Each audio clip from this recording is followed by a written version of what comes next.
Half an hour away from the opens in Hong Kong, Shenzhen, and Shanghai. You're watching the China Show. I'm Yvonne Man with David Ingles. Good morning. Let's get to your top stories today. Oil at 5-month highs, while stocks across the Asia Pacific are down as concerns mount over more direct U.S. involvement in the Israel-Iran war. President Trump meeting security officials after demanding what he calls Iran's unconditional surrender. Xi Jinping, meanwhile, saying China is deeply worried about the conflict and ready to play a role in restoring Middle East peace. Also ahead, traders on alert for fresh China easing measures, among others, perhaps, as the PBOC Governor Pan Gongsheng speaking today at the Lujiazui Forum. And I'm Annabelle Droulis at the SuperAI conference in Singapore. We'll be speaking to some of the industry leaders here about the next wave of transformative AI technologies.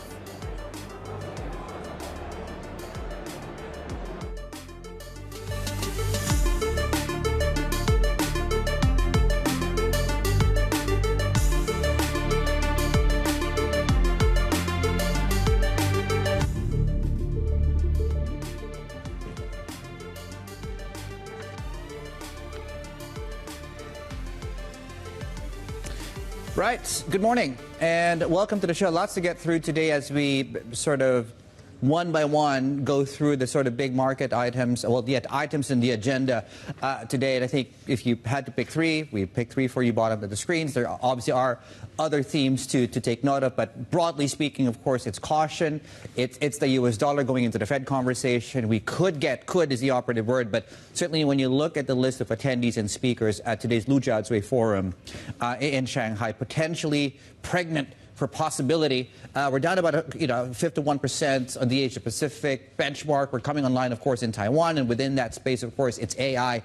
And it's also the Taiwan dollar. I think we had the Taiwan dollar coming up on the screens very, very shortly. 29, just above the 29.50 handle we closed yesterday. We have a Fed conversation. We'll get to that in a moment. As you can see, bond yields are on the way down, and gold is still holding at about near records. Not quite there just yet, but you get a sense that we're a bad headline away from that, actually just taking out 3,500 on spot. All that being said, let's please have a look at where we are as far as China futures go going into the open today. And you have a 3-year, not this, flip the boards please, we're done with this, we're done with the next board as well. Let's have a look at the CGB space, because you have a 5-year bond auction today, 2030 bonds. And we're at 152 right now. And of course, the other thing we're focusing as well is the Hong Kong dollar story. And within that, the HIBOR story. We're extremely close, not quite there just yet. Again, we've been watching this almost every day now. And as I speak, we're getting close and close to that weekend of the trading ban. And within that, of course, the HIBOR side of the conversation is we hit a fresh 3-year low on that. We'll unpack that story for you. But as you can see, caution is dominating. But again, Yvonne, it all could change depending on what happens with Israel, Iran, the trade conversations, and of course the Lujiazui Forum. Of course, this hour starts in about 30 minutes from now. Yep, that could be a big one here. We'll bring the latest once we hear more from Shanghai. But in the meantime, let's get you caught up with the first story here today. President Trump has met with his national security team to discuss the escalating conflict in the Middle East. And fueling speculation, the U.S. is close to joining Israel's attacks on Iran. Let's bring in our senior editor, Derek Walbank. He joins us now with the latest. And, there's so many scenarios being played out, and people are gaming or at the moment here, Derek. But walk us through what the next moves of the U.S. might be. Well, thanks, Yvonne. Look, it's really quite straightforward at this point. Trump met with his national security team at the White House. He left the G7 in Canada a day early, to go fly back to Washington. He said that was a better place for him to be able to respond to the situation on the ground it's going on in Iran. And he met with that team, and we don't have a readout of that yet. We don't know what they decided, if they decided anything. The two sort of big options that seem like they're there. There have been calls for, among some of his political allies, for Trump to join the offensive portion of that fight, get American involvement in there, and try and wipe out Iran's nuclear ambitions by force.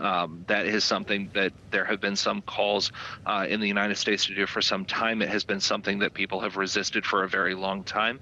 Trump so far has resisted that, but he has sort of put out some social media messages kind of laying the groundwork for a case should that be a decision that is made. And it's important to emphasize that is not a decision that has been announced. We have no indication that such a decision has been made.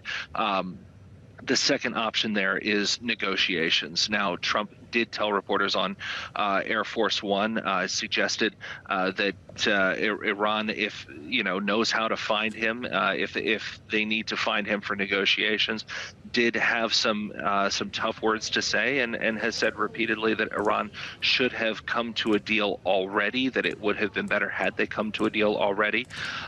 So that's sort of where we stand right at the moment. The U.S. has for a long time been Israel's #1 military benefactor and a #1 protective power.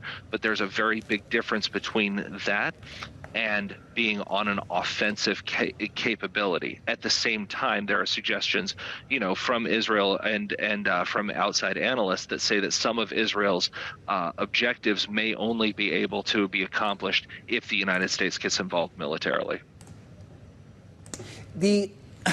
Derek, China wants to play mediator. I'm using that concept fairly loosely.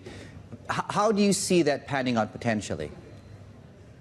Well, it's an interesting idea, right? We did hear from the Chinese that they want a couple of things. One is that there's that sort of offer that they're happy to intercede if such intercessions might be helpful.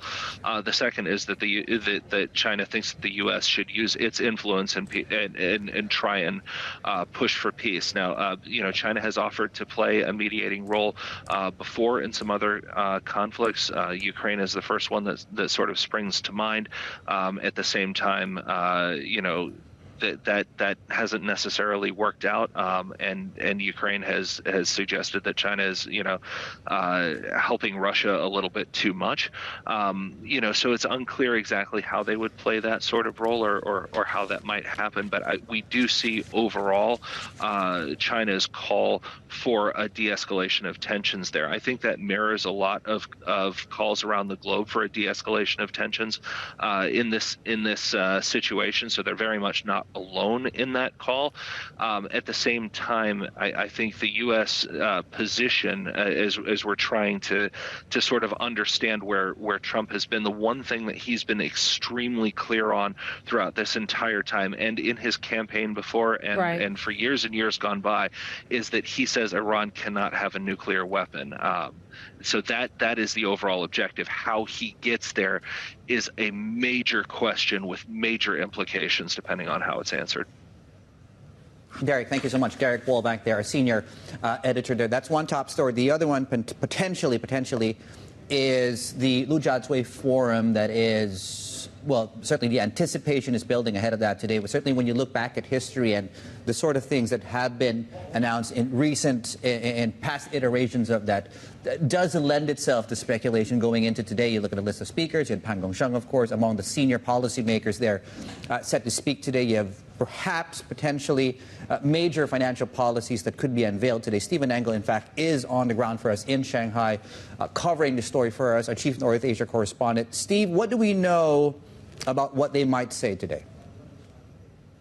There's been a lot of speculation, as you alluded to, Dave, about what exactly are those special or major financial policies that are going to be supposedly announced, either by one of the speakers is the governor of the PBOC, Pan Gongsheng. We're also hearing from the Security Times that indeed the CSRC, the securities regulator chairman, Wu Qing, the so-called broker butcher, as he is known colloquially across China for his crackdown on brokerages in years past, he will be speaking, as well as you can see, the PBC Deputy Governor Hu Hexin, who is also, I believe, the head of the State Administration of Foreign Exchange.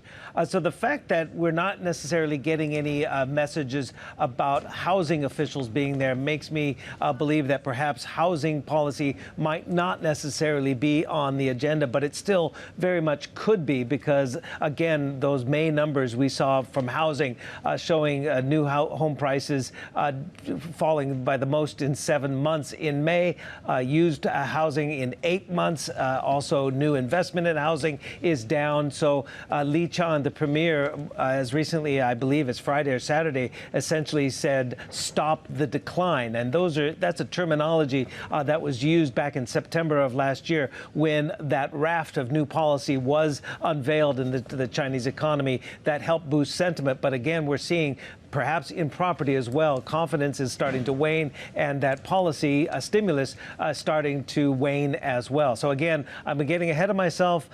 We could also just see some financial tinkering coming from Pan Gongsheng, as well as some tinkering as well from Wu Qing. What we do know is that the Financial Secretary of Hong Kong, Paul Chan, is here, and there will be a signing ceremony there momentarily. Yeah, there's been talk about some ways to at least increase cooperation between the two cities. What are you hearing about this Hong Kong-Shanghai signing that's going to be taking place? Well, there's been very little information other than, and I'll read you because it's a very long title. It says there'll be a signing today, I believe right in this hour, between Paul Chan and Shanghai counterparts of an international financial center collaborative development action plan. So that leads a lot to interpretation. What does that mean? Does that mean that the Connect program cross-border between China and Hong Kong is going to be expanded? We do know there's northbound and southbound Stock Connect. There's an ETF Connect. There's a Bond Connect. Lots of talk about the Wealth Connect and the like. So we'll have to see if this is part of that major financial policies that are going to be announced later by the Chinese officials. But we're going to be getting that signing ceremony momentarily between Paul Chan and his counterparts here. All right, Steve, thank you. Our Chief North Asia correspondent, Stephen Ingles, he's going to be bringing us the latest once we do hear from the PBOC governor himself. And really, what we're talking about here, we're going to be having Zhang Zhiwei from Pinpoint Asset Management, the president there. Once we do get some headlines here and what this also means, some of these financial policies that Steve had laid out that could be announced today. But yeah, we're also watching CGBs, which have been kind of moving ahead of this event. Yeah, it begs a question in terms of, fine, we could get, to Steve's point, tinkering around the edges, the reforms, that liquidity tools, for example.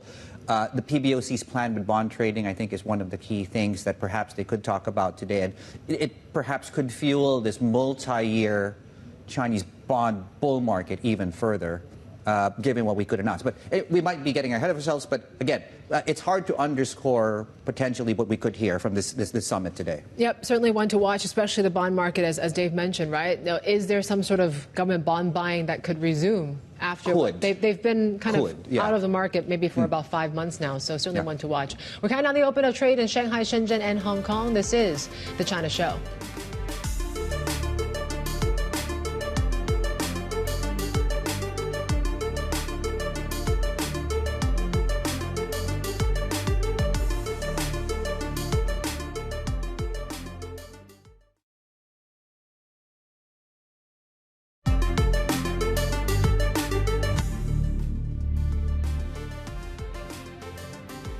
Good morning. Welcome back. You're watching the China Show. As we just reminded you guys there, one of the items on the agenda today is the Fed. There's the Lujiazui Forum in a couple of minutes. And, of course, we're still monitoring what's taking place in the Middle East. All that considered, futures are pointing slightly to the downside, although we are just coming off lows a little bit going into the open today. 14 minutes away. Kerry Craig is here on set with us, global market strategist at JPMorgan Asset Management. It's nice to see you.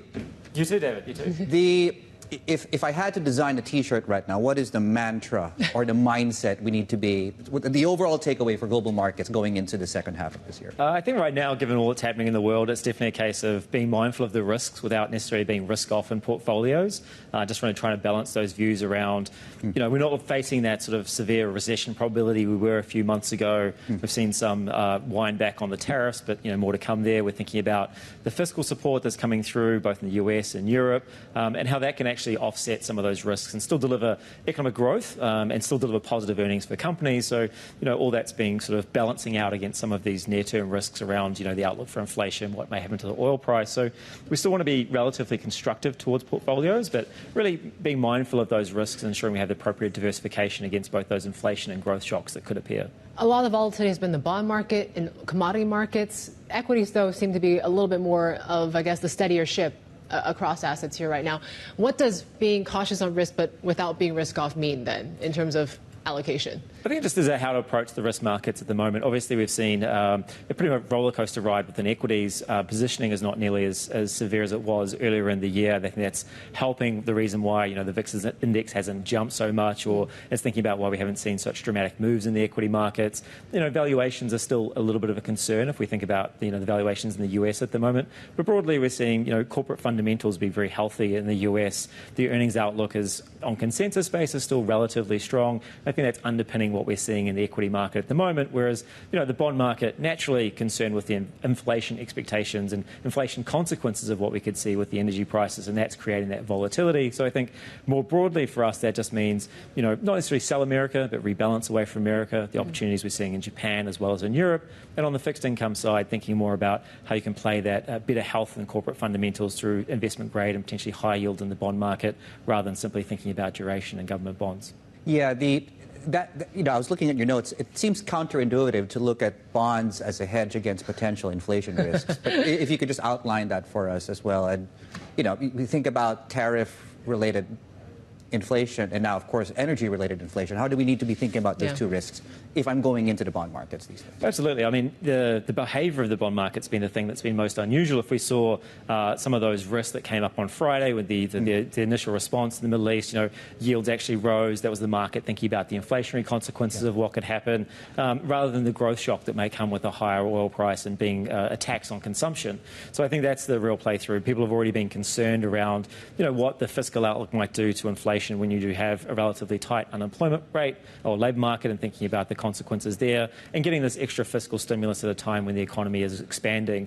You add to that these concerns around the energy spikes that may come through and how that feeds into inflation. That's kind of dominating the narrative over the growth outlook. So for that reason, I mean, we think yields are largely going to be range bound, but there's always scope for them to move a little bit higher in this environment. And if you are thinking about where you do go in duration spectrum is, at the shorter end of the curve right now, as we do think about, the Fed's probably still going to cut rates again, maybe not as much as the market's expecting, but it should ease policy in this environment.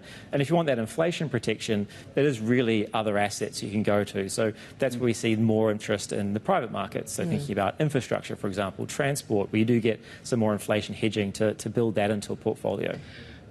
Can you tell us a bit more about what this means for overall how you look at the trading environment now? We just had Chris Weston on yesterday talking about, look, given where volatility is and all that, it's almost like a new sort of world where active trading is very much something that we need to really pay close attention to, and that, it's not really the environment for people that are not the fast money, in some ways, right?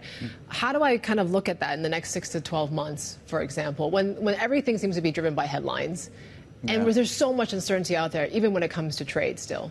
Well, I think there's, for many people who are thinking about building long-term wealth or have a slightly longer-term time frame and not thinking about that trading mentality, they're right. Being active in this market makes a lot more sense, but also just focusing on quality. I think that's going to be the real cut-through in this environment. So if it's not necessarily a style bias towards cyclical or defensive or towards growth or value, ultimately, when there's uncertainty, you want to own things that just represent quality. That could be things that have a higher ROE or thinking about a stronger return on investment, higher free cash flows on the equity side of things, things that are just going to deliver in those profitability in this environment and do have that longer-term playthrough. So I think a focus on quality in the equity market is so key, whether that's in the US or emerging markets or in Europe, and relative to thinking about those style bias. And that should cut through some of that uncertainty that we are seeing in the short term.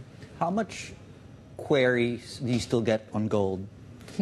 A lot. It's one of those momentum things. What's the answer? As long as the price keeps going up, people are going to be more interested in it. Yeah. And I think there is some credence to the fact that you have seen, a big shift away in terms of holdings from central banks and, a diversification away from US assets and their holdings to that degree. It does have a lot of momentum behind it. Typically, commodity prices, can overshoot what you might determine to be fair value, excuse me. Yeah. But as long as there's those concerns around geopolitical risks and inflation risk, I think people are still going to be looking for those uncorrelated assets in their portfolio. Gold can fill that role. It has had a remarkable run, though, and so it would be a little bit cautious about how much further it could go in this environment. And by and large, if you're thinking about those uncorrelated assets, you can find ones that provide income, which gold doesn't. You can look at those private markets to fulfill that role, as well as thinking about the gold. The gold's just easily accessible for many people. I think that's the attraction so far. Should I expect when it comes to this treasury market that higher yields are here to stay, at least until next year? I think so. I think if we look at the growth in the inflation environment, as I mentioned, to see those Treasury yields being relatively range bound. Our expectation for the Feds has been dialed back in terms of those rate cuts, and our expectations for inflation has been sort of moved up a bit based on the outlook for tariffs as well as the fiscal side of things. So all in all, that would lead to yields that are higher, but that's higher relative to where we've been in the last decade. We had those years of financial repression. Go back to pre-GFC, we're kind of more in that environment where we actually see those yields that sit around 4.5%. And that's not that abnormal if you consider what it was like back then. It's just very different to what we've seen since the last 10, 15 years.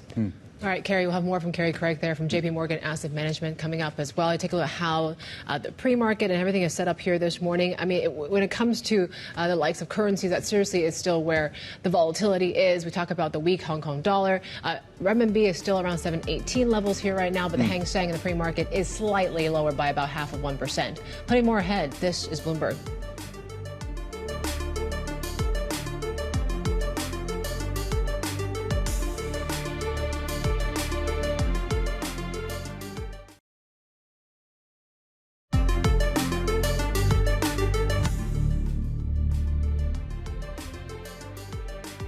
Agenda in Greater China today. Of course, we're focusing on what happens in Shanghai with that Lujiazui forum. We're expected to hear from the PBOC governor in just the next few minutes or so. So any sort of announcement on policies, financial sort of stimulus or policies, I should say. Xiao Baolong is in Hong Kong, of course, as we reported yesterday. Still talking about the Hong Kong dollar and the weakness there. HIBOR, we're still watching how low it can go. And that one-year CGB yield, as we continue to watch this sort of bond rally take way ahead of Lujiazui. There is that CGB sale, as Dave mentioned here. And EV, pretty interesting call from Goldman as well, which we'll take a look at in just a bit here. But basically, they're talking about raising their stock recommendations for XPeng and NIO. We'll talk about that later. Yeah, the Xiaopeng story is getting interesting. Going into the open today, the first thing I look at recently coming in, obviously apart from oil prices, is the Hong Kong dollar. And in my head, please happen already, right? So as you can see, we're now within a hair's width of that 785 handle, 2 ticks there. The other thing, of course, is the HIBOR and the fresh 3-year low that we hit yesterday. So we'll look at that. Paul Chan, of course, is in Lujiazui Forum just to tie those two things together. But yeah, analyst actions, we talked about this with Xiaopeng. Yeah, so Xiaopeng with a Goldman call is interesting, right? So they're saying basically when it comes to where I can get visibility, it's going to be an XPeng for sustainable sales volume growth. Laopu Gold also getting a move there from Goldman as well. But yeah, we got the open coming up next.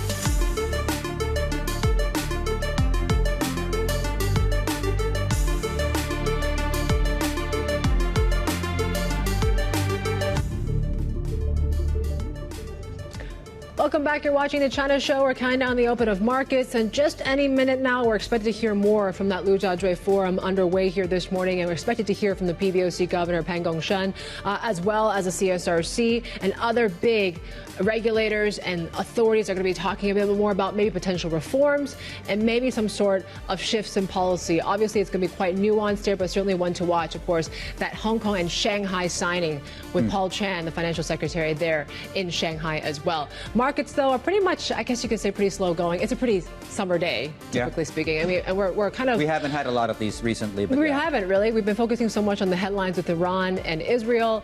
Oil markets are still kind of holding on to the gains that we've seen. But really, what we're seeing across onshore markets has been pretty steady overall. So there you go. We're flat when it comes to the onshore markets at the open there. We mentioned about that rally in bonds. We continue to see that, right? Look at the 10-year CGB yield. We are down some 5 basis points here right now. And there has been a lot of speculation of what this means, right? Of what we're going to hear in Lujiazui. If the PBOC is going to talk about maybe resuming bond trading once again after that 5-month hiatus, that's going to be key to watch there. We're watching iron ore in particular heading lower in Dalian, but you take a look at how the Singapore futures are going. It looks like we're getting very close to that 90-ton level, which would bring us back to the lowest level since 2022. Citi obviously just also trimming their forecast to 85 for the next 6 to 12 months, and they marked what led to that. Steel demand in China remains weak, so that's one to watch. On the flip side, you have oil heading the opposite direction, right? We're up 5.5% once again in Shanghai crude. We talked about the 5-month highs that we're seeing in crude markets here already. So there, commodity markets are doing that. You take a look at how the rest of the big names are doing.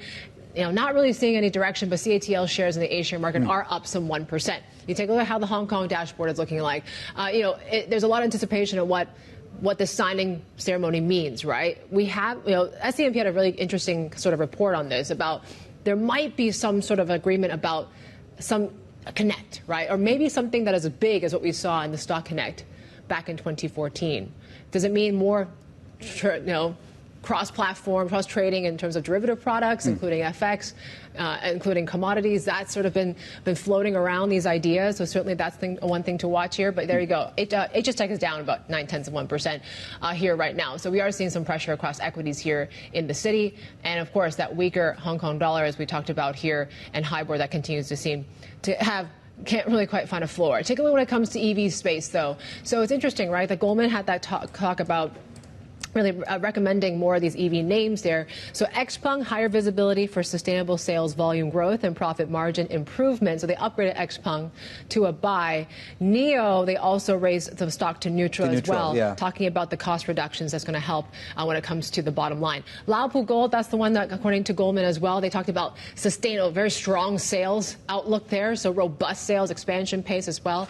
They've also looked more favorably on the stock as well. And we're watching the likes of JD.com here this morning, just slightly higher by about 0.4%. Yeah, okay. I'm also looking at some of the coverage we're doing across the equity space. So we might actually talk about beer stocks a bit later on, and because I think we are seeing a bit of a rally there. We'll try and figure out what's going on within that space. Some final thoughts right now from Kerry. Craig, still with us here on set, global market strategist at JPMorgan Asset Management. Be aware of risks, but don't let it bother you, I think is the key takeaway from the last bit.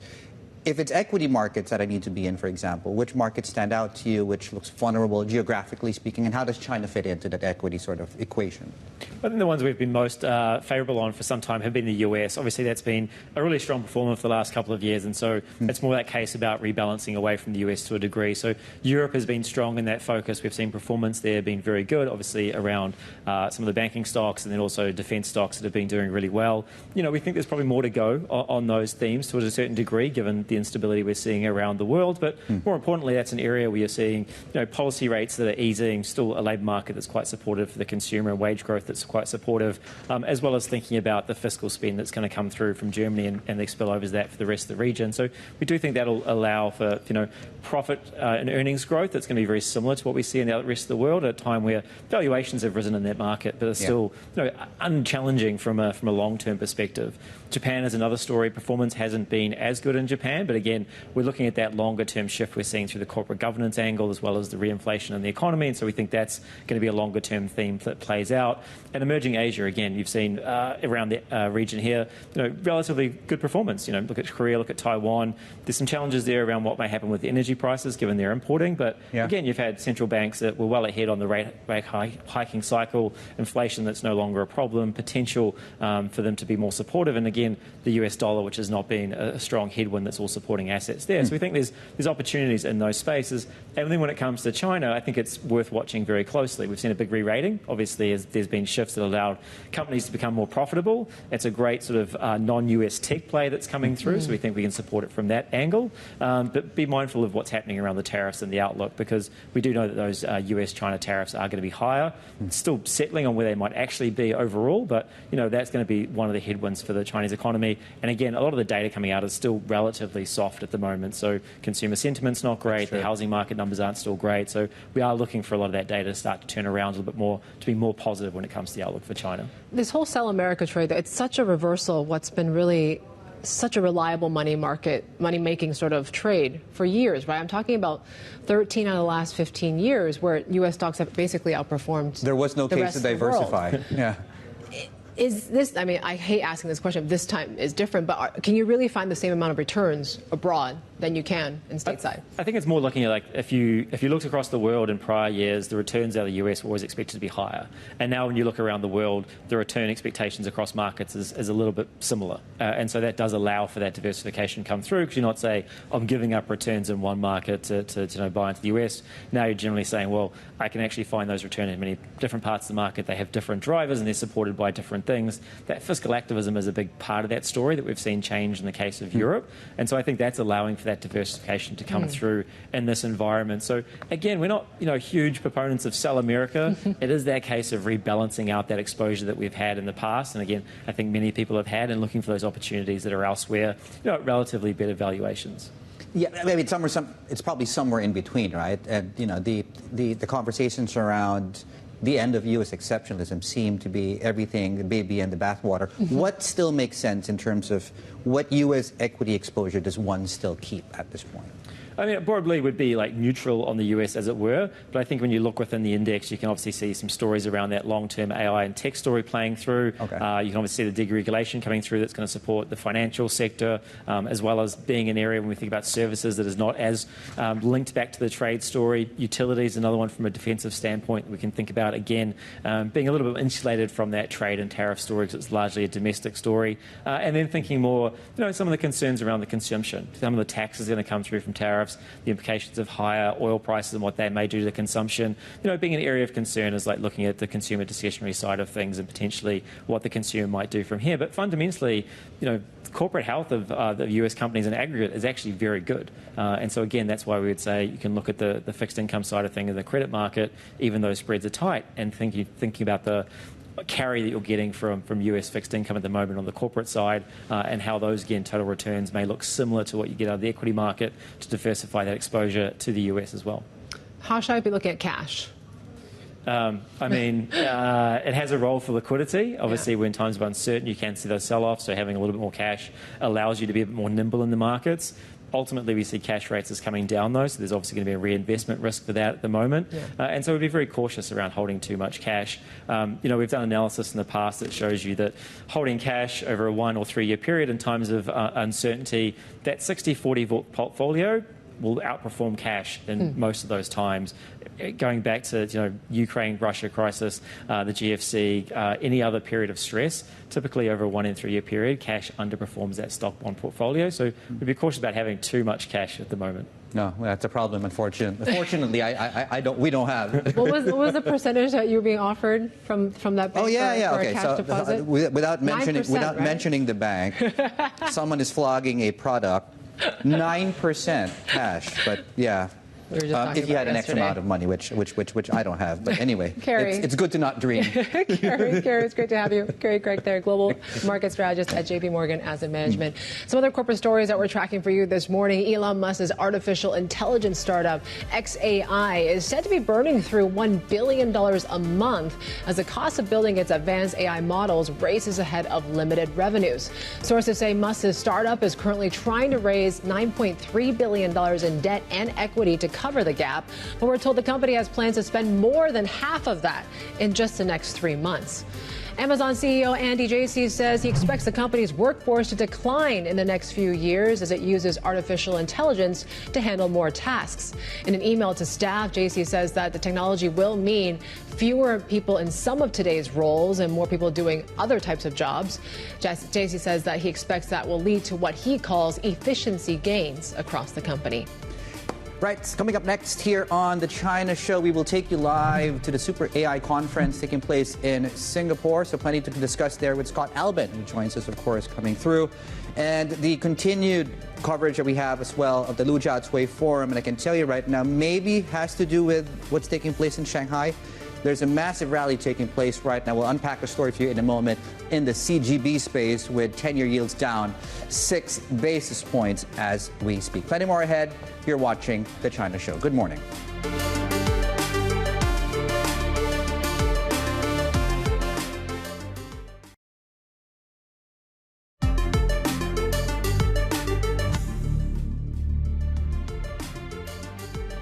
Welcome back. You're watching The China Show. We're balancing quite a few areas of coverage today, and I think when you look at markets, Chinese markets specifically, it's Lujiazui Forum to be more pronounce it more, I guess, accurately. Dollar Hong Kong is on the left side of your screens. This is really flirting with the weak end of the band. The rally is separately taking place in the CGB space. We'll talk more about that in a moment. Plus, of course, the equity market that really isn't doing as much. There's the Fed, there's Israel, Iran. And, of course, we're also looking at the SuperAI conference in Singapore. Plus, of course, our colleague Sherry An is also busy in Tokyo talking energy. So, yeah, we'll... a lot to get through in the next few minutes or so. Yeah, let's head to Singapore first, where that SuperAI conference is underway, bringing together industry leaders and investors from more than 100 countries. And let's cross over to our tech reporter, Annabelle Jewellers, who is standing by with our next guest. Belle. Joining me now this morning is Scott Albin. He's the APAC General Manager at Groq and also the first hire that Groq made in this region as well. So 6 months into the role, I mean, we were just talking then about how you're sort of managing all these different business responsibilities, but how's it been so far and what are your key priorities as well for Asia? Well, thanks for having me. It's been an incredible ride. Groq is a phenomenal business that's growing exceptionally fast. Over half of our global developers that use Groq Cloud are here in Asia. So we want to serve this market. We want to build this market. So we're building a team, we're serving customers, we're building partnerships, similar to what we've done in the Middle East and in North America, and we're looking forward to building a big business here. And I want to give also some context as to Groq's business and to our viewers as well. You were an early investor in the business, or you got in the last round last year, so the Series D, you Correct. said.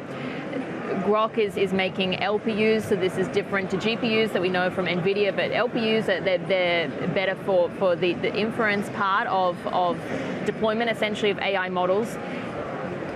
That also relies on infrastructure as well. So what are your expansion plans for this region? So we are looking at how we're going to serve this region. We're building infrastructure globally. We've had over 1.5 million developers sign up to use Groq Cloud since we launched back in March of 2024. It's been phenomenal growth. We have to build infrastructure everywhere to serve those customers. We're looking at options for how to do that, and we hope to have some announcements about that shortly. For Asia, though, where would you be looking at in particular? You know, we found that the developers are all over Asia. Organic demand, people have found Groq, no marketing budget, which is amazing. You know, people are looking for that price performance difference that Groq offers with its LPU technology.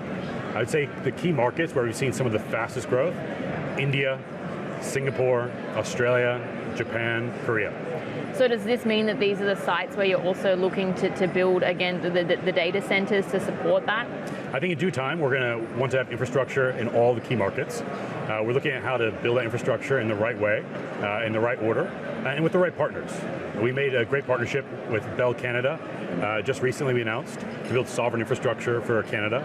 That was on the back of the partnership that we did with Humane AI and the Kingdom of Saudi Arabia. And we want to do more of those kind of partnerships to build sovereign AI infrastructure. What do you look for then when you're choosing those infrastructure partners? What are the sort of parameters? Well, we look for who has the right conviction to build for their nation.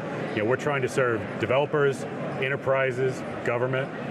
We're also very mindful of who has the land, the power, and the resources to actually invest in this infrastructure. And who wants to build not only for their nation, but also wants to build for the region. We think that's really important also. So we've had great engagement with the countries that I mentioned and others, and we're looking forward to continuing to work with them. You've got sort of two major offerings. You've got the cloud services side, and you've also got the hardware side, these LPUs. But on the services side, you're going up against some very established competitors like AWS or Alphabet as well. This is a very aggressive market. It's got very razor-thin margins. How sustainable is your pricing model right now? Well, I think what you need to keep in mind is, in the world of AI, there's training and then there's inference, running the models. We are purpose-built for inference. So from the silicon, the chips, all the way to the cloud, everything's cost optimized, performance optimized for inference. And because of our low power consumption, we have lower operating costs than many of our competitors.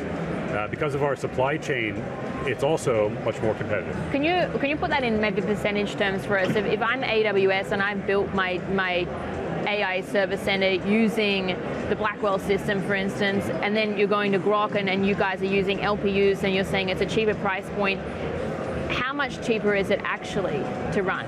Well, on the power side, it's 1/5 of the power. So that's a huge difference, particularly with the growing cost of power and the lack of power supply for the data center infrastructure that's getting built. And so we think that that's a key strategic difference. And I think that's part of the reason we've had so much adoption, because we have this more efficient architecture that we can offer AI models at a lower price while maintaining healthy margins. That's made us a very attractive option for developers. On the hardware side, and I guess one of the places you're traveling to probably pretty frequently is Korea, because of the partnership that you have with Samsung to build out these new AI chips using the 4nm process. Production is expected to begin in the second half of this year, is that right? Yes, so we are working on our next generation chip. We're working on actually a series of next generation chips. You know, the innovation in the semiconductor industry is very fast paced. You can see from many of the players, they're trying to release chips every year. Groq is no different. But because of the unique architecture differences, maybe I could argue a simpler design, we're able actually to innovate very, very quickly.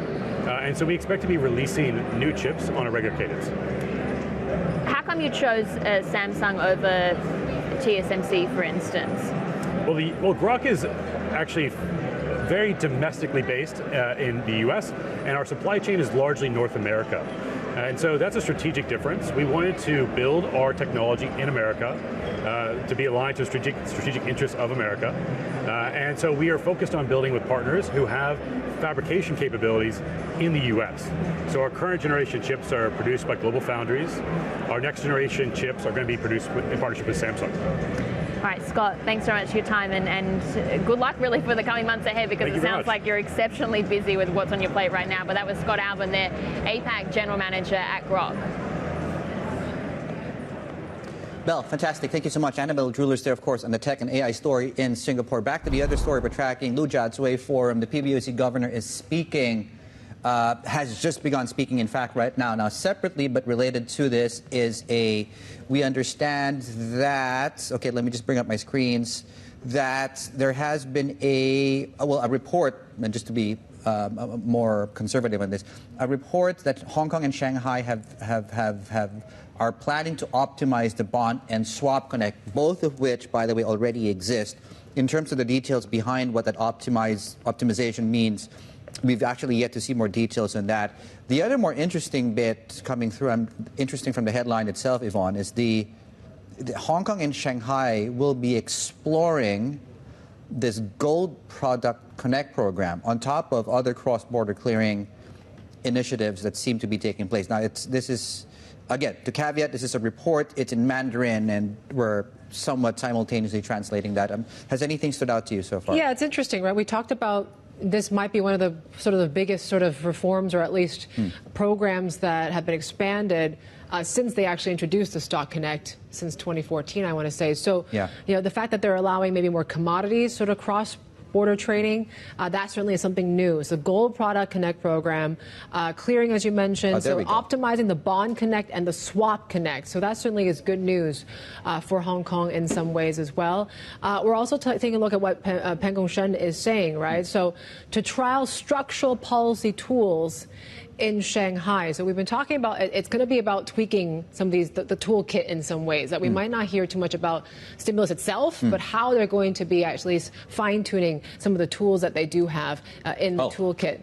There you go. Anything else? Yeah. Okay. So this actually might seem. So I guess the one point Yvonne is also making there is be ready to hear headlines in terms that we might not normally be talking about. Yes. And one of this is, here we go.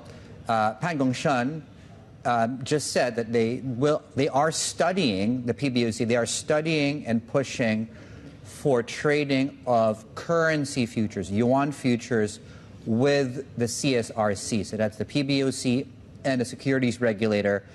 Again, these are just headlines coming through, and the PBOC governor has just began speaking at the forum in Shanghai. So we will get you more details once we do have a better idea of the details underneath, of course, a lot of these headlines coming through. Yeah. Did we talk about the digital yuan? So they're setting up a international operations center in Shanghai. There in Shanghai as well. So some interesting news crossing there from Lujiazui. In the meantime, let's get you back to Tokyo, where we're seeing Sherry An, our Asia Trade co-anchor there. She is now moderating a panel there at the Japan Energy Summit and hosting the likes of Jera Global CEO and Chairman, Total Energy's Chairman, and the Woodside Energy CEO. Let's take a listen. But also you've had so many LNG agreements with the US as well.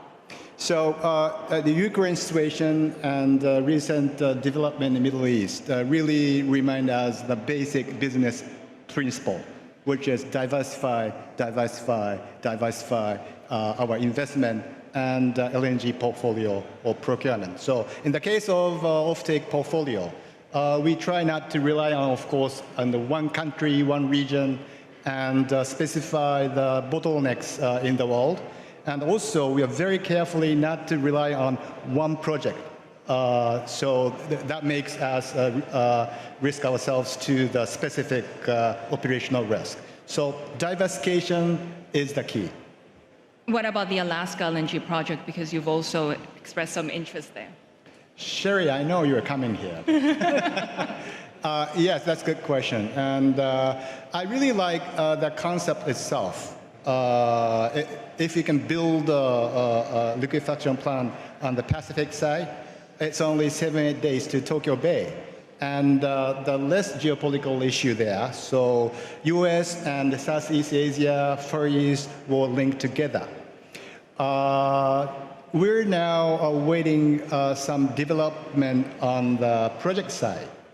Their due diligence, the project itself. So we are following that development. Putting the framework of the energy transition here, does that sort of perhaps put at risk some of your net zero commitments if you have such long-term LNG contracts in place? That's a really good question. So last week, we announced up to 5.5 million tons of LNG.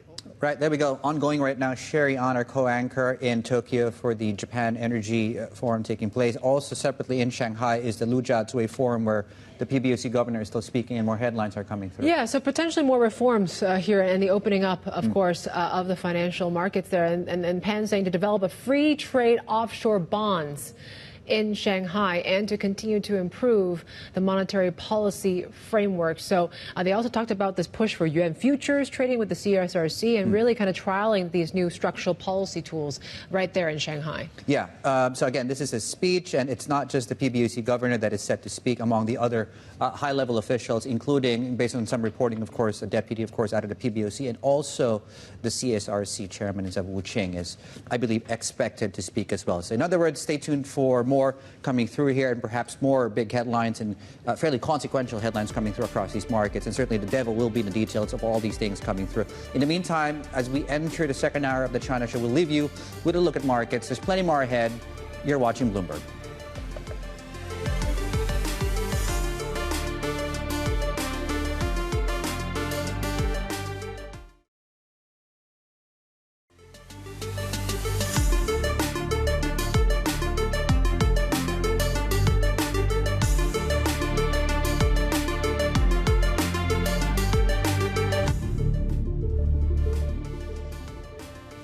Welcome back to the China Show. Here's a look at the CSI 300 a half hour into the session. You are seeing, at least we're off back to the session lows here. We're pretty much flat, and basically all the gains that we did see, though we're marginal, have basically been pulled back here right now. But the focus is where you're seeing in Shanghai, the Lujiazui conference, and what we've been hearing from the PBOC governor in just the last couple of minutes of more financial reforms and more of the opening up. So the latest is talking about the issuance of the SDRs, also pushing for SDR to be a global currency. That still needs consensus, he says, but really that is a very key focus here in this sort of announcement here. Promoting the Chinese currency. Basically, he's talking about how the global status of the Chinese currency has risen certainly since, and it's just a longer term view, right? Since the global financial crisis. Within that sort of conversation around that, there is or has been also some pronouncements around setting up a digital Yuan international operations center in Shanghai, plus that they're also studying and pushing between the PBOC and the CSRC Yuan futures trading as well. So really broadening out the usage and the toolkit to be able to, I guess, elevate the profile of the Chinese currency globally, given the broader conversation around the dollar. Around the dollar, whether it can remain as the world's reserve currency, and obviously I think China, I think the Europeans are a little hoping to actually, maximize on that sort of opportunity. The ECB governor was there in town. Exactly. We'll talk more about that with Zhang Zhiwei in just a few minutes as well. But in the meantime, we'll take a look at how markets are doing, and we talk about how equities aren't really doing well. There you go. Things have kind of reversed, and we're seeing they're saying down about 1% here right now. What we have been seeing is, I think, some of the brokerages, some of the insurers, which did sort of rally leading up to Lujiazui, are actually now falling. So maybe there is a bit of a buy the rumor, sell the fact here today that's going on. Shanghai and onshore markets still doing a little bit more better there and a bit more resilient. But you take a look at how oil markets is still around the Iran and Israel situation, and with President Trump, with that Truth Social post talking about, still leaving a lot of the people in the market wondering what the next move for the U.S. is going to be and their involvement in this conflict. You're still seeing Brent holding around some of the gains there. We're still around $76. New York crude is also at close to 75. So those are 4-month highs for oil markets there. And you are seeing Shanghai crude up some 5.5% in a catch-up story here today. And of course, it still remains the whole story about the dollar here this morning, right? So Hong Kong dollar, we say, what did you say? It was a hair's breadth or whisper away? Yeah, get there already. To the weak end of the band.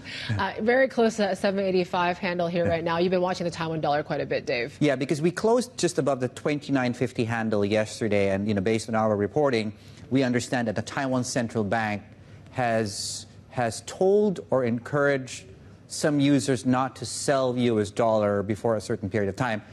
That was yesterday. That's a yesterday story, but it's certainly relevant given, again, the level we're at for the Taiwan dollar at 29.50. The euro on your screens in dollar yen. Of course, it's a Fed day also, just to mention that. That's also one major item on the agenda today. But yes, we're going back to Shanghai here. Yeah, we haven't talked about the Fed, even though it is Fed day here today. Goes to show how busy the news flow is. Yes, it's all about geopolitics, and it really is about what we're seeing in Shanghai. Let's get there now with our Chief North Asia correspondent, Stephen Ingles. He joins us there from our bureau. Steve, what stood out to you so far, what we heard from the PBOC governor? Yeah, we're getting the headlines coming across. I'm still digesting them. Of course, there had been a lot of market speculation ahead of the Lujiazui forum, which just kicked off in the last few minutes. Now with Pan Gongsheng, the PBOC governor, speaking, the speculation was centering a lot on the bond market, obviously, as we've been reporting. And they kind of kicked off the speculation now for the last 3 weeks or so with state media and also some Shanghai officials saying that there would be major financial announcements. Again, there was a lot of speculation within the bond market. They were watching whether the PBOC would resume government bond buying after a 5-month halt to help ease the financial conditions here in this economy and smooth market, digestion, if you will. What we're getting from Pan Gongsheng right now is some lines that we've heard the government talk about before. He's calling on for more issuance of special drawing rights, which would very much be likely linked to more of a basket of currency that the IMF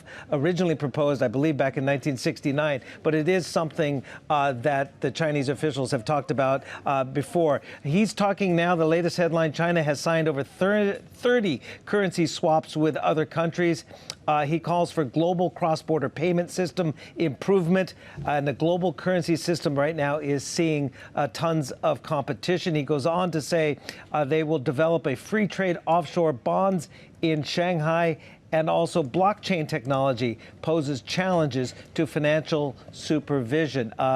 Again, also currency swaps contribute to global financial security. Again, we do watch what Pan Gongsheng, obviously, is the PBOC governor. Last year at the same forum, he talked about reforming major PBOC tools, including prioritizing the 7-day reverse repo as a major policy rate anchor and the central bank trading of government bonds on the secondary market. And then subsequently to that speech, policies started coming out with major changes to bond market operations. So that's why we're kind of parsing his every word right now to see where this is leading to eventual policy changes from the PBOC and, of course, the central government.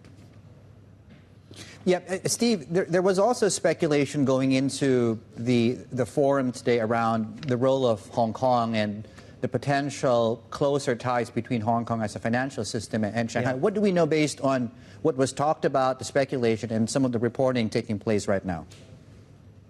Yeah, I think it's very much in lockstep with what Pan Gongsheng is talking about right now with currency swaps and the like. We're getting reports as well that signing ceremony between the Financial Secretary of Hong Kong, Paul Chan, and his counterparts here in Shanghai is to optimize the Bond Connect and the Swap Connect. Of course, since 2014, you had those stock connects between Hong Kong and Shanghai and, spread to Shenzhen. Then there's Bond Connect, there's ETF Connect, and others. They're going to, according to this report, Hong Kong and Shanghai to explore cross-border clearing and to explore Gold Product Connect program. So an expansion of the Swap Connect program. Okay, Steve, thank you so much. Our Chief North Asia correspondent there in Shanghai. And apologies to our viewers. I think if we just did, we just went through some technical issues there. But okay, at least as far as the conversation around Shanghai. Anyway, just don't get in my head. Lots of things you don't want to get into. Let's talk about what more can we glean from these headlines out of the Lujiazui forum. Still, of course, on Pan Gongsheng speaking. And then we're still waiting for the more speakers to come through as well. Joining us here on set is Zhang Zhiwei, President and Chief Economist at Pinpoint Asset Management. Good morning. So I'm looking at a lot of these headlines, and I have to say, we don't normally see a lot of these concepts and things like swaps, for example, Yuan futures trading. And I wonder what takeaways you have so far, and whether or not these are more big, sort of major reforms that are taking place. Yeah. So this year, I think the theme of the conference is very different from last year. Last year was about monetary policy, how that could help economic growth, what the PBOC can do to fine-tune the mechanism to help the economy in a more efficient way. This year, I think the economy is doing okay. It seems like the theme this year is about renminbi internationalization, how to make renminbi to play a bigger role in international monetary system. I think that's the theme. That's also tied to what you described earlier, that ECB is basically saying the same thing. They want euro to play a bigger role, right? The historical moment for euro. I think there's a bit of a you could say it's a coordination with echoing the ECB voice in the context of a sort of de-dollarization. That is a big concept the market has been talking quite a lot. Yeah. So that's the key issue. And there's a lot of technical issues that you described, like a swap and those kind of things. I think all of that measures are designed to promote renminbi internationalization, basically making it a bigger, probably gaining more weight in sort of international reserves or in international trading or capital market. I think that's the theme. And it's a structural theme. It's not like a 1-2 months kind of thing. This is more of a 3-year, 5-year kind of structural view. Yeah. You mentioned stable coins. That's been a lot of talk about this. Right. Currently they're banned in China, but I'm just wondering, what does this all mean, right? When there is already a digital currency, the digital yuan, and from what I know, it's been started to be widely used. So in some ways, what does it tell us what the preferences are going to be? Yeah, that's the key message I want to find out actually in today's speech. We'll see what Governor, whether he will make a comment explicitly on this topic. Yeah. It's a tricky issue. I think in the market, there's a lot of talk. I mean, it's a very hot topic in financial market, in tech space. But in the central banking community, I think it's still a very controversial topic. that I haven't heard a lot of central bankers talking about it. I mean, not just in China, globally, even Federal Reserve. I mean, you don't hear people making very explicit comment on whether stablecoin not sponsored by central banks, whether that's a good thing or not, whether the central banks should promote it or even tolerate it. China hasn't made that statement recently, but Hong Kong has been making that move, right? So that with the HKMA, you're right. The Hong Kong HKMA already allowed some companies to issue stablecoins linked to Hong Kong dollar. So that make, I think, some investors to extrapolate maybe there will be stablecoins linked to offshore CNH or even onshore CNY going forward. Maybe that's the next step. But that's, we haven't got the official confirmation from PBOC. And what is the, I guess, as a one-on-one, what is the economic relevance? Why is that? Why will that have an economic consequence, for example? Beyond speculation that we could see a link with offshore CNH, for example. Right. I mean, it's a big deal. It's a big deal with a lot of implications. One thing is that you could have basically international transactions, say a trade between a Chinese firm and say a foreign firm that conducted in a stablecoin that doesn't go through the SWIFT system, so they bypass the banking system and it sort of transacted in a very efficient way, right? So that's one important aspect. Also related to which currency you use, whether you use a stable coin linked to Hong Kong dollar, US dollar, or renminbi. That makes a big difference down the road. That which currency is the invoice currency, so far, so to speak, for international trade. That's very important. This Yuan internationalization sort of theme has been going. We've been talking about for years. As long as I can remember. Yeah, it's always been kind of in the back burner, I guess I have to say, but now that you mentioned that we're talking about in Lujiazui, but there's still a lot of challenges, right? When you have a closed capital account, you still have a lot of geopolitical challenges, exchange rate management. I mean, what do you see as the sort of biggest hurdles in really getting there? Yeah, I think capital controls is one issue, right? So I guess there's a lot of reasons you want to have stable coins, but one particular barrier is, from a central banker's perspective, is if you have private companies using stable coins, that probably outside the banking system, that's hard to regulate. So that they could potentially evade the capital controls. That's a particular problem for China. For some other countries like Europe, US, that's less of an issue. What hasn't come up yet, and I think it was an item on the agenda for some, expecting it to come up, maybe it hasn't, maybe it will, is on the CGB space and bond buying. And what do you think we should be looking out for here as far as CGB? I don't know. I mean, I don't really have that very high expectation, something that will happen there in a big way. That bond buying or what have you. Yeah, what Steve mentioned earlier, because I think the theme of this conference is not about we lose monetary policy, help the economy in the next few months. I don't think that's on their agenda. I mean, the data released on Monday was actually not bad. I think retail sales actually better than the market expected. So the pressure is not that much on short-term issues. But the bond market, the one that they mentioned about Yuan future, for instance, the development of the Yuan future market, I think that's about developing the exchange rate market, the Yuan market, in a structural way to help international investors to manage the risk in the Yuan space, so that they can invest more in onshore bond market. So that's all the sort of the big structural reform that they have in mind. You said that the data is looking still okay. We're not quite seeing that in property, though. I mean, that still remains something that is. And they mentioned something just last week about they want to stop declining. They want something in the market to stop declining. What do you think that is going to mean? Is that going to be more about sales, construction? What is it that you're thinking? Yeah, I mean, a lot of these are linked together, right? So I think in the past few months, what worried the market is the property price started to soften a bit faster than before. I mean, it was kind of stabilized Q4 last year and beginning of this year. The first quarter, yes. And then in the past few months, you started to see the prices start to soften. The stimulus is wearing off.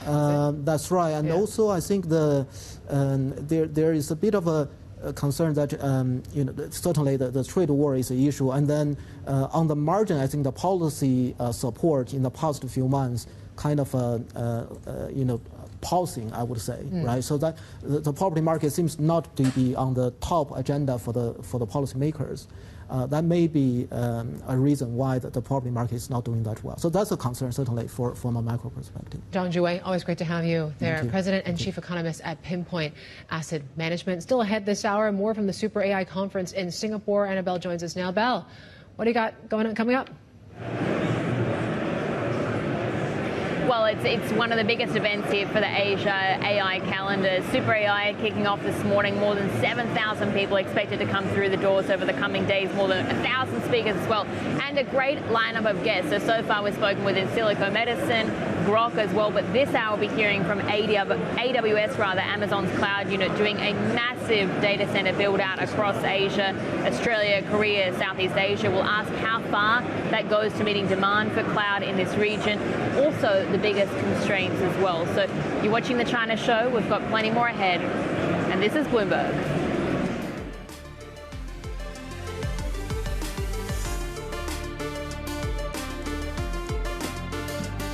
So far, the theme is very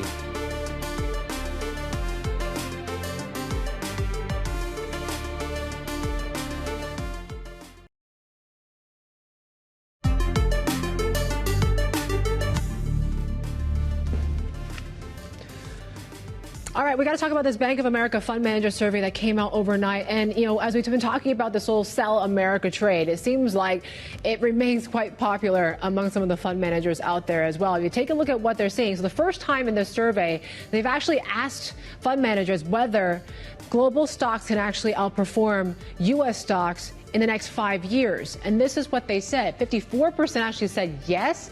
23% said maybe U.S. stocks are seen as the best asset class. Only 13%, though, surprisingly, thought gold was still going to outperform, maybe because it's already seen a record run. And government bonds, a mere 3%. So, of course, all those sort of debate about U.S. treasuries, whether it's still that risk-free haven, is still up in the air, that debate. You take a look at how the dollar and how people are viewing it as well. And it seems like that sort of shift away from the dollar is still intact, right? Take a look at what people are saying. And basically, these fund managers are the most underweight when it comes to the U.S. dollar in about 20 years or so. And it really kind of fits this backdrop that we've been seeing, Dave, of what we heard in Lujiazui, right? That maybe the likes of the Europeans and the Chinese are really taking advantage of this time where the dollar is really being debated among the global financial circles of whether it is still that big reserve currency, that now they're kind of taking the opportunity to really go through with these reforms. Yeah, how do you fortify your own house given the mega trends out there? I think in terms of creating let's call it a synthetic basket that somewhat mirrors what the dollar is sort of leaving behind, right? So the PBOC governor just talked about that. Yuan futures trading onshore. The ECB governor obviously talking about in China, talking about how they want to promote the euro, for example. So, the connection there, and we're looking at the Taiwan dollar here, is, we are expecting, based on the consensus of all the people that we've spoken to so far, is that expect the U.S. dollar to continue to be weak. Expect that to create flows into EM, but also be aware of potential disruptions, right? So in one case, of course, we don't normally talk about the Taiwan dollar. We're talking about it because of the big move that we had in early May. We did see the big move today, but we are at that level, though, right? So, in fact, the Taiwan dollar against most of its peers has actually strengthened over the last 5 days. It's outperformed globally, if you want to put it that way. Now, where does that leave us right now on the actual exchange rate, right? So the reason this is important is that the chart's going to show you this. At 29.52 is at about the level that we hit on the low of the exchange rate back in early May. That's where currently we are right now. And I think the reporting we did yesterday, Yvonne, on this, I'll leave you with this. Sources have told Bloomberg that the central bank is actually asking some users of the currency not to sell the U.S. dollar before a certain period of time, which I guess underscores the fact that if you need the dollar, do what you want, but don't speculate around the strength of a specific currency, Yvonne. Yeah, that's certainly one thing to watch still in Taiwan. I think Mark Cranfield just mentioned this week that maybe the central bank has to do something, maybe even in the form of a cut, to see what happens with this currency. Okay, we'll take a look at when it comes to what happened in Shanghai, right? So certainly they're looking to study Yuan futures trading, according to the PBOC governor. Also talking about improving the whole monetary policy framework. For more, let's bring in our Bloomberg MLI strategist, Mary Nicola, joining us out of Singapore. I don't know how much you've been kind of closely watching what's going on in the Lujiazui summit there, but what do you think stood out to you the most in terms of some of these announcements we heard from the PBOC? Yeah, I mean, the clear message from the PBOC is still about the internationalization of the Chinese yuan. And that's already been an ongoing process that they have been really supporting. So, for example, allowing trade settlements to be done in yuan, looking for the SDR to gain prominence, given the fact that the CNY has a bigger share in that basket. So it's very clear that they're looking to move away from the dollar and allow the CNY to gain prominence. As you mentioned earlier, a lot of these, because of the downside in the dollar, a lot of other central banks, whether it's Christine Lagarde, whether it's China's central bank governor, they're all stepping in and saying that there's obviously room for theirs to shine even more, and of course that they can take a little bit of piece of the pie and enjoy some of that benefits of being a reserve currency. Mary, what else do we need to be talking about? What else are you guys writing about today? So, apart from the Lujiazui forum today, there's the Fed, there's Israel. What else is top of mind for you? Yeah, I think the main thing right now is the fact that investors are just a little bit wary. Traders are wary ahead of the Fed and what's happening with the Fed. And then you've got Middle East tensions on top of that. So there is a little bit of guardedness ahead of these big events. And of course, how the Middle East unfolds is a big issue, especially because oil prices are gaining momentum, what the potential impact that is, especially on the region, because we have several big oil importers in the region, and of course that could also exacerbate some of the inflationary pressures. Take, for example, Japan. Japan is a big oil importer. We're already seeing inflation a big issue for them, and then add on to this another oil price spike that just fuels it. And of course we have CPI coming later this week. We have the Ministry of Finance also expected to discuss about issuance plans. So there's a lot of pressure there that's likely to weigh on the yen in the coming days. And of course, we have some of the geopolitical issues. So I think that one thing is going to be top of mind still is just what are the ramifications of higher oil prices and how long they last and what the potential implications are, because of course that's going to be absolutely critical for inflation and inflation expectations.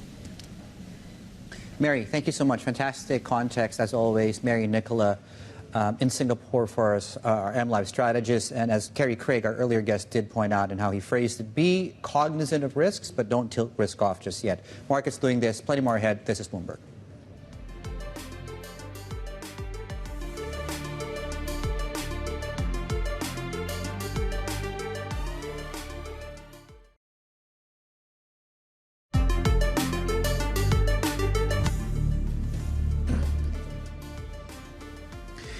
Okay, among the many things and fairly consequential things coming through out of the Lujiazui forum, the PBOC governor talking about how they're studying yuan futures trading is something that's stood out so far based on the commentary. Yeah, it's almost like fixing the roof when things are shining, I guess, when everyone's talking sort of down on the dollar, that maybe it's time to kind of elevate the yuan in the international stage. So that certainly is where PBOC governor is taking this sort of narrative here this morning in Lujiazui, and very different from what we heard last year, which is really about monetary policy and really tweaking the tools in that toolbox. Yeah, it's politics without addressing politics directly. Plenty more ahead. This is Bloomberg.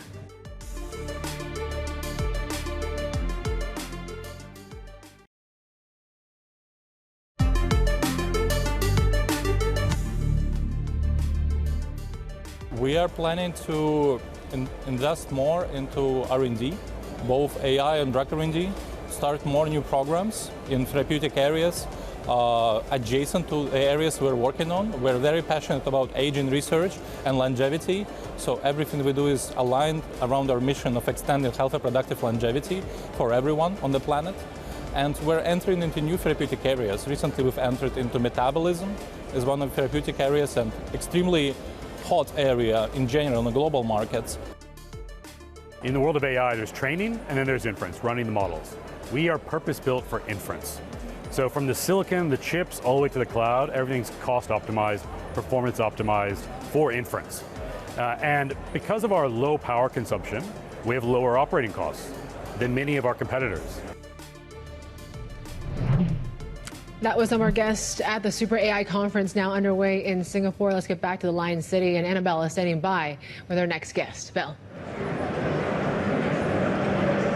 Thanks, Yvonne. Yeah, I'm joined by Olivier Klein. He's the Chief Technologist for APAC at AWS. So thanks so much for joining us this morning. And thank you. We were just talking about the trends that you're most excited about, and you were making mention of Agentic AI, which was really one of the key themes for 2025, and it's about when it goes beyond sort of that chatbot experience to something that's more autonomous and an agent in your everyday life. But why are you so excited about Agentic AI in particular as the standout right now? Yeah, exactly. I think it's like you mentioned, we started off in the last few years with this kind of chatbot experience where you get a wonderful answer that you get a copy paste and it maybe writes the emails. But what I'm really excited about Agentic AI is that we have that potentially less human oversight and have AI potentially act on our behalf, right? We can mimic human reasoning and human logic and have now agents that are specialized in executing certain tasks and then actually executing those tasks on our behalf.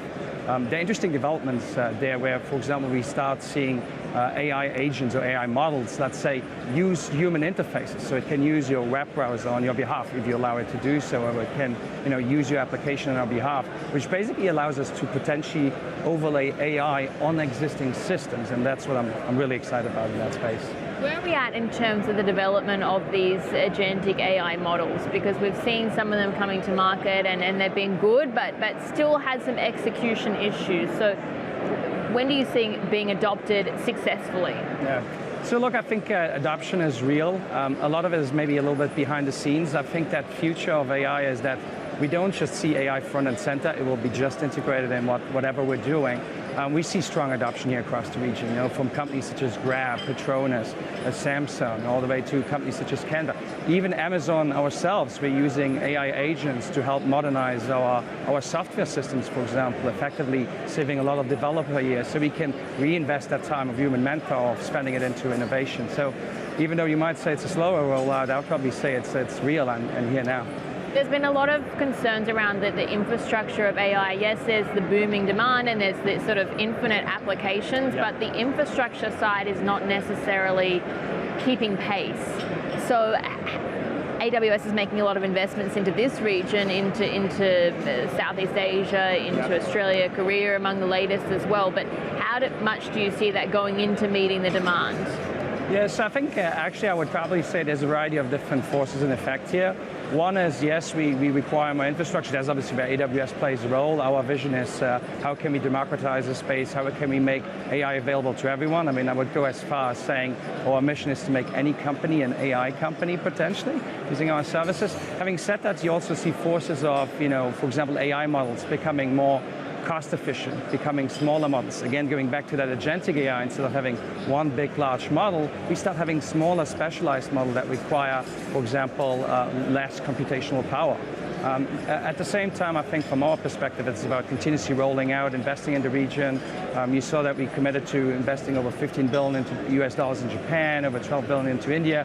Just as of Monday, it was a few days ago, we announced our 20 billion Australian dollars investment into Australia, where a lot of that will go into infrastructure, but a lot of it will also be into AI upskilling and job creations. There's a couple of different things that you mentioned there. There's you can make the models themselves have less compute power, maybe they're smaller, fewer parameters.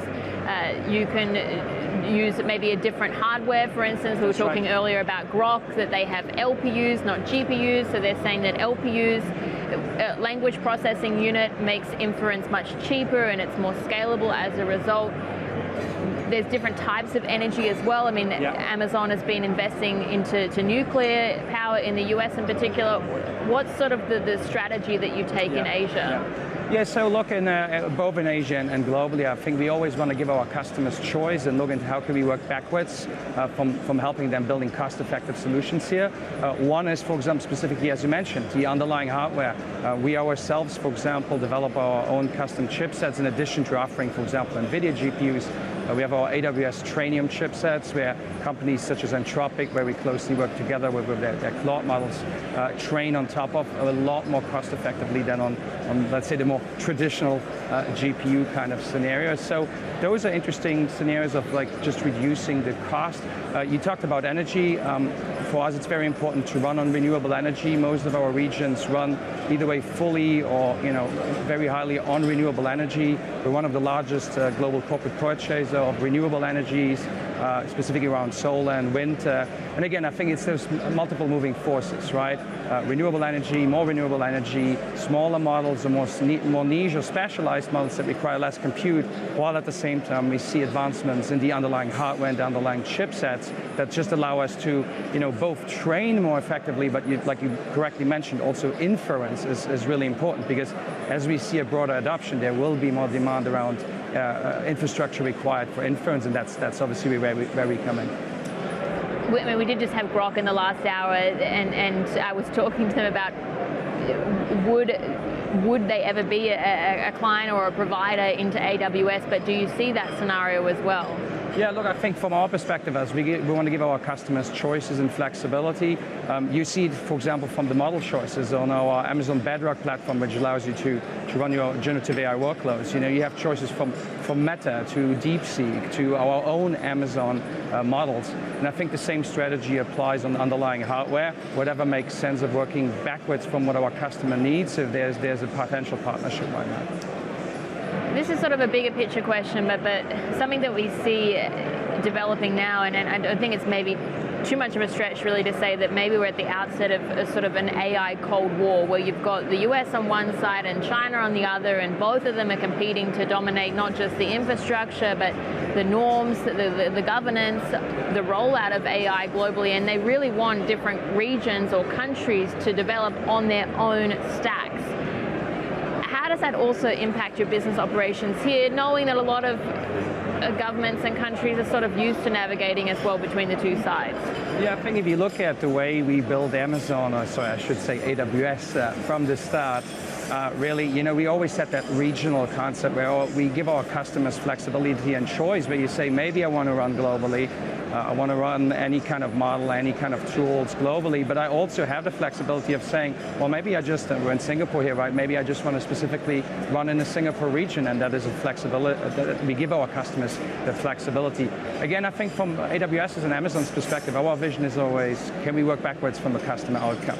Whatever their desires are, whatever maybe their regulation is, let's work backwards from that and give them flexibility and choice to run where they want to run with the models, with the AI tools that they choose, and most importantly, always be in full control and ownership of their data and their AI models, which is fundamentally different on how maybe some other companies are operating. Last question, and we're at SuperAI, of course, and there's, I think, more than 1,000 different exhibitors here, a lot, and we were just making at that point as well earlier that a lot of these are really new companies, less than a year old maybe. Yeah. Is there a particular trend in AI that you think people haven't maybe picked up on just yet? Look, I think, like I said earlier, agentic AI is real, but there's new advancements every single day. I'm pretty excited about some of the latest developments around voice, specifically, of making this very human sound, emotional kind of voice, speech-to-speach kind of models. Super excited about these agentic AIs that allow you to use existing interfaces. I think another thing that's really real right now already is around software engineering, right? And I'm not just talking vibe coding where you have an AI write code, because that's maybe nice, but I think it's more interesting of using, for example, AI to rewrite your old legacy systems, modernize your existing system. That's, again, if we think about, moving from on-premise to cloud computing, now we can use AI to potentially modernize our software stacks continuously, and then use our developer time to actually reinvest into innovation, which I'm really excited about. All right, Olivier, thanks so much for your time this morning. Enjoy the event as well, but that was Olivier Klein there, Chief Technology APAC at AWS, David.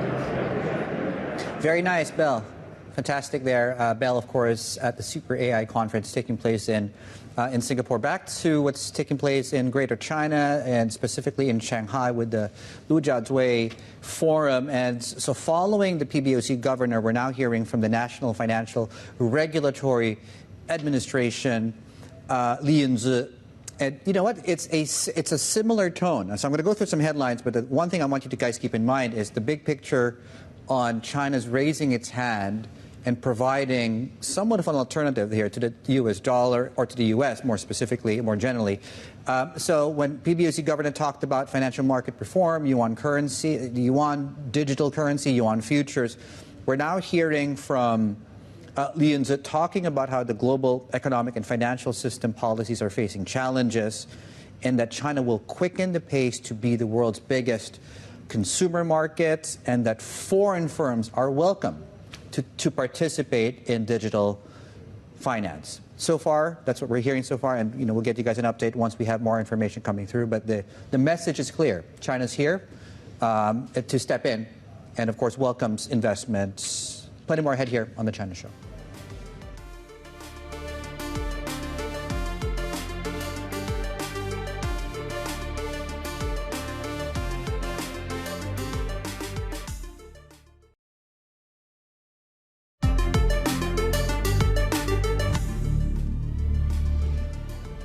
And as we've been talking about what's happening in Lujiazui here, of course, the sort of these opening up sort of reforms that we're hearing from the likes of NFRA's Li Yunzi, they're trying to explore the broader opening up of China's financial system and really talking about how foreign firms to participate in the whole digital finance. And of course, that kind of dovetails what we heard from Pan Gongshan talking about the use of yuan futures and really kind of promoting the use of the renminbi internationally. Let's bring in our MLI strategist, Mark Cranfield, with his take on all this as well. It certainly is a very long-term sort of vision, but what do you see as what we heard today, and how is this going to, how are we going to see the yuan usage evolve in the next few years? I think you will see every opportunity that the Chinese authorities have to promote the yuan as an alternative currency to other major currencies. They will do so. It's something which they've been doing for very many years, but obviously they see a great window here where the yuan is proving to be pretty stable within some of the volatility that we've seen, especially this year in financial markets. And it's a great opportunity when you think that if you look around Asia, their biggest competitor would be the Japanese yen, and that's clearly on the back foot. There's a lot of question marks over the role of the yen here. It hasn't proved itself to be a great haven. Recently in the moves in currency markets, the Swiss franc clearly pushed the yen aside in that respect as people were looking for an alternative to the US dollar. So the yuan can step in as Asia's prime currency here, particularly if China continue to do what they've been doing with the daily fixings. I mean, we saw again today that they didn't need to set dollar yuan at such a low fixing, but they continue to do it to show people that while there's instability in the world here and people are looking for havens, the dollar may recapture some bit. It is not going to be at the expense of the yuan. China's making it very clear the yuan is going to be a strong, stable currency regardless of what is happening in the geopolitical space. So that's another endorsement for the currency. The fact he talks about SDRs as well again, because obviously the yuan is part of that, and it's a way for people to get more usage of the yuan. But every chance that Chinese companies get, Chinese authorities get to promote the yuan, make more use of it, they're going to do so. Futures is just a part of it. It's going to be everywhere, as you say, the digital space as well. They're going to utilize it there. This is a theme which has been running for some time, but they're really pushing home now. They see a clear advantage at the moment, and they're just going to step on the gas, and they're going to remind everybody that yuan is a currency you should have. And we can expect to see holdings of yuan continue to go up. Yeah, Mark, it's hard to, again, these seem to be sort of longer-term measures being put in place. And these are nothing new, right? I think what they told us is, to your point, these are the stories that you should be covering these next few years because expect a lot of developments in this space. And it's hard to disentangle this from the geopolitics, right? And I need to ask how the weak dollar story is providing the stage for not just China, but others to step into that limelight. And how does the Fed come in looking at an economy, well, with a Fed decision, and an economy that U.S. economy that seems to be losing steam when you look at the recent data points? It's ironic that you bring up the Fed there, because Bloomberg has a big story running today about traders positioning for the next Fed chairman that will come in the middle of next year. So people are already assuming that whoever it is going to be someone who's very dovish and is going to start to lower interest rates. Well, that's not going to help the US dollar. And there are already big bets going on in the marketplace, thinking that rate cuts in America will accelerate once there's a new chairman, assuming there is one in the middle of next year. Now, that just tells you that it's another way of undermining the role of the US dollar. We're already seeing cracks appearing this year. It's lost quite a bit of ground against other major currencies and Asian currencies and other parts of the world as well. But it looks as though it's a theme which has legs. And as money starts to move out of the United States to alternative venues, obviously Europe will catch a lot of that because it's the biggest place. The euro is the second biggest currency, and it's starting to look more interesting. But money will flow to parts of Asia as well. And if you've got somebody like China who's solidifying their role, they're doing a lot to support their domestic markets, they're inviting people to come in, telling you that they welcome foreign money. And if they can show that money can move freely in and out, that's been the concern to some extent in the past, is that will money be able to freely come out? Well, it looks as though it can. It doesn't look as though they're putting any barriers to removing money when you want to. So as long as that's the case, money will come in and China will make themselves attractive. Mark, I got to talk about the Fed. There's an anticipation that the dots are going to be moving more hawkish, just given maybe the inflation outlook and the concerns around tariffs and oil prices and the like. How do you think Powell's going to relay that message, and how is he going to sound in terms of the tone he has to strike here today? He's going to have to tread a very neutral path, as he has been doing really all year. And they may well move the dots down to one cut for this year, but that's pretty much in line with that's not going to shock the market at all. But I think people, traders in the market, understand we're in such a fluid situation as it is at the moment, partly because of geopolitics, partly because we don't know exactly where tariffs are going. There are deadlines coming up. Will they be extended? Will they not? Will that hit the global economy even further than the losses we've already seen to date? The whole picture is very uncertain.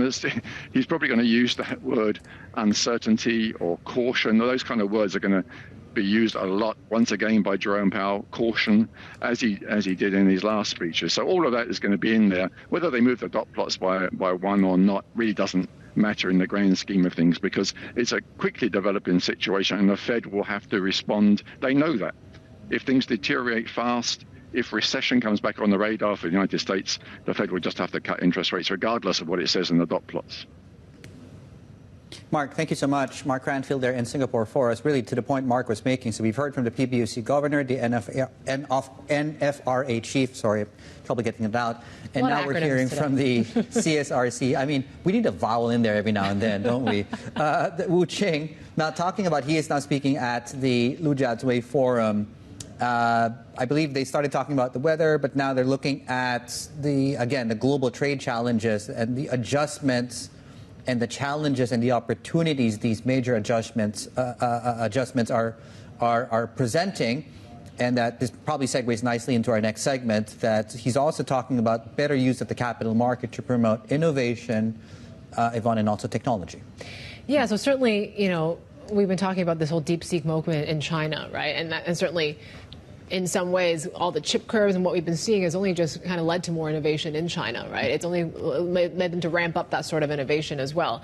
And it brings a lot of discussion about what's going to happen in TikTok, right? So the latest is that President Trump has extended once again that deadline for TikTok's parent company, ByteDance, to divest its American operations for the third time. Now, that 90-day extension will allow TikTok to keep running in the U.S. while negotiations proceed. Let's bring in our tech reporter, Newly Purnell. He joins us now with the latest. Recap how we got here right now, and it just seems like they just keep kicking the can down the road. Yeah. Well, there's a lot has happened in the last year, but to go back, under the Biden administration, of course, passed a law saying they have to divest their operations on security concerns or face a ban in the U.S. And then, of course, when there was a big question about whether that was actually going to happen, Trump came into office. He issued the executive order not long after his inauguration, extending the deadline, and then now it's happening again. What's happened, we understand, is that they may have been close to a deal earlier, but then U.S.-China trade tensions flared, and that may have slowed things down. But yeah, it all goes back to these original security concerns, and then it's all gotten tied up now in U.S.-China trade. Yeah, I guess what's next, and has there actually been progress made on the TikTok front? Right. Well, we reported that there were talks about a potential bid involving Oracle, Blackstone, Andreessen Horowitz, and so that seemed to move along. It's a big asset. I mean, the valuation is somewhere between $20 and $150 billion. I think there's like 170 million users. Yeah, exactly. So I think the question now is what will happen as the next deadline approaches. I might be back here when that happens, and we might talk about it again. One of the things I would watch, though, just briefly, is the legal issues. Some people have pointed out this is a law that Congress passed, and whether it's even really technically legal for the Trump administration to be extending these EOs. And he may face pressure, his administration may face pressure from China hawks in the U.S. who say, you just got to do something about this. We can't keep extending the deadline. Neely, thank you so much. Yeah, Neely Purnell there on the latest on TikTok. Right, plenty more ahead. This is the China Show.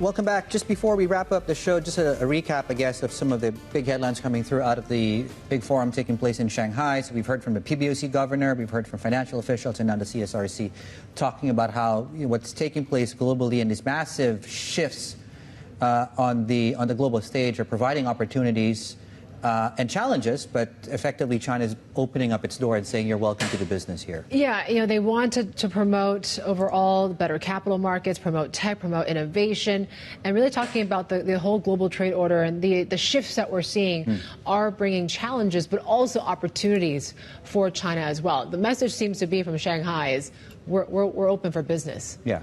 Please use our renminbi. Use our currency. Use our currency. We're going to better promote this. And in the time when the dollar is sort of in the doldrums, you could say, on the margin, this is the time to really capitalize on that. And what's interesting, too, is let's juxtapose this with the market, what's happening in markets right now. And it seems that, so there was nothing groundbreaking on the short term on the economy, which was somewhat expected, but I guess some expectations were there that we could hear something from financial officials, which is why perhaps markets are on the back foot today on this risk-off mood. But big picture, China's opening up these doors even further. Brokerages are selling off here leading up to what we've seen in the Lujiazui as well. We'll continue to watch more coming through. This is Bloomberg.